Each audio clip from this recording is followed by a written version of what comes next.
నేను చెప్పేటువంటి ఈ న్యూస్ మీరు జాగ్రత్తగా వింటే పొరపాటును కూడా నాన్ వెజ్ తినరు హైదరాబాద్లో ప్రత్యేకించి.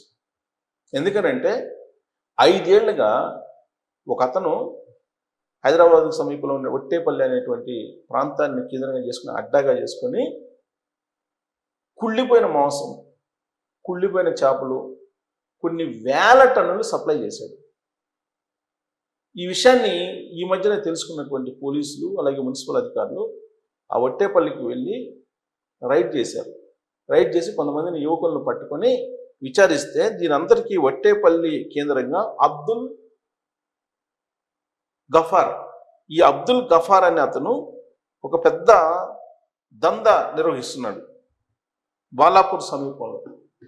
ఒట్టేపల్లి, బాలాపూర్ దగ్గర ఒట్టేపల్లి అని ఉంది. ఆ ఒట్టేపల్లిలో ఈ అబ్దుల్ గఫార్ అనే అతను ఒక పెద్ద యూత్ వింగ్ను పెట్టుకొని కుళ్ళిన మాంసం, కుళ్ళినటువంటి చేపలు సిటీలో ఉండేటువంటి అనేక హోటల్స్కి సరసమైనటువంటి తక్కువ ధరకి సరఫరా చేస్తున్నారు.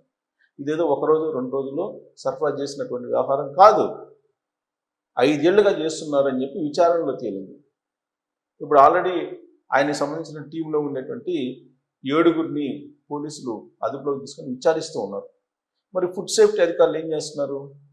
ఈ మధ్యకాలంలో అక్కడక్కడ రైడ్స్ చేసినప్పుడు స్టార్ హోటల్స్లో కూడా కుళ్ళిపోయినటువంటి మాంసం, కుళ్ళిపోయినటువంటి చేపల్ని వండి పెడుతున్నారు అనేది ఫుడ్ సేఫ్టీ అధికారులు తెలుసుకున్నారు. స్టార్ హోటల్స్లో కూడా కొన్ని స్టార్ హోటల్స్, పేరు మోసినటువంటి హోటల్స్లో జనరల్గా ఆ హోటల్స్లో మనం ఏం చేస్తామంటే హైజీనిక్ ఫుడ్ ఉంటుందని చెప్పి ఎక్స్పెక్ట్ చేస్తాం.